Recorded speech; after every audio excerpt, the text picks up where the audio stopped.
Salut, aujourd'hui on va parler de la pression dans le didgeridoo.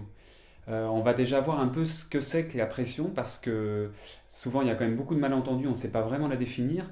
Ensuite on va voir comment elle influence la qualité du jeu et la qualité du son dans le didgeridoo. Et je vous donnerai un exercice et quelques conseils en fin de vidéo pour pouvoir adapter la pression à votre jeu et embellir votre jeu très rapidement.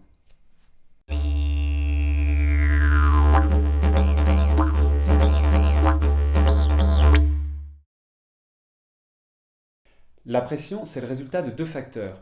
C'est le premier facteur, l'air que vous allez envoyer avec vos poumons à l'extérieur de votre corps, et le deuxième facteur, c'est l'air que vous allez retenir avec vos lèvres à l'intérieur de votre corps.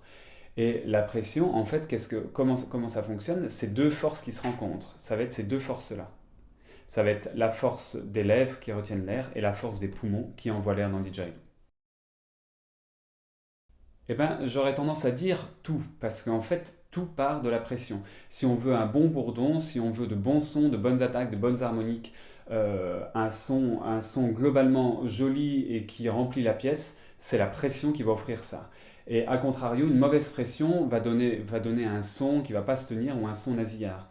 Retenez bien quelque chose, c'est que si vous n'avez pas assez de pression, votre son ira tendance à aller plus dans les basses, tandis que si vous avez beaucoup trop de pression, votre son aura tendance à aller dans les aigus. Si je fais ça, là je pince pas les lèvres, là il n'y a pas du tout de pression, donc c'est complètement basse. Si je pince par contre les lèvres trop,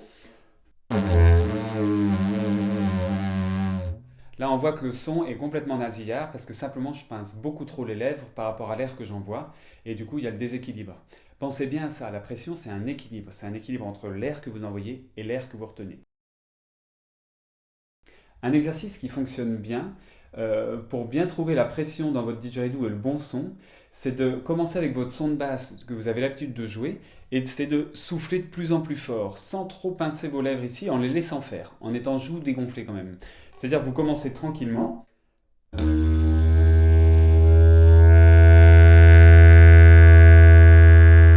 Et là, on voit qu'à la fin, il y a le son qui devient beaucoup plus clair. Et ça veut dire que le niveau de pression est juste.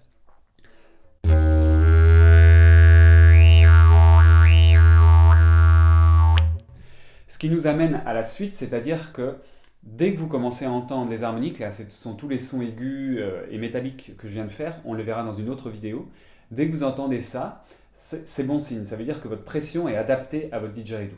Plus un didgeridoo sera grave, plus il faudra être cool et relax, plus il sera aigu, plus il faudra pincer et envoyer quand même beaucoup d'air. Je vais vous montrer la même chose dans un rythme, c'est-à-dire je vais commencer à jouer un rythme avec un niveau de pression assez bas, et je vais ensuite monter la pression petit à petit, vous allez voir ici que ça va se pincer, et le rythme va s'éclaircir.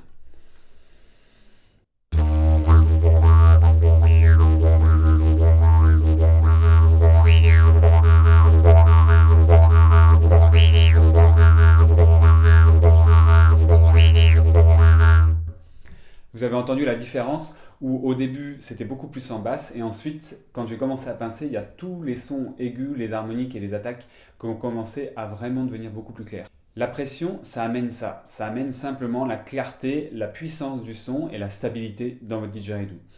Et on pourrait penser que cette vidéo, elle est consacrée, elle est faite que pour des débutants. Détrompez-vous, il y a beaucoup de joueurs de didgeridoo confirmés qui ont un niveau de pression un tout petit peu en dessous de leur instrument et qui perdent une grande clarté. En conclusion, on peut dire que la pression, on n'y fait jamais vraiment attention alors que c'est la chose la plus essentielle dans votre jeu.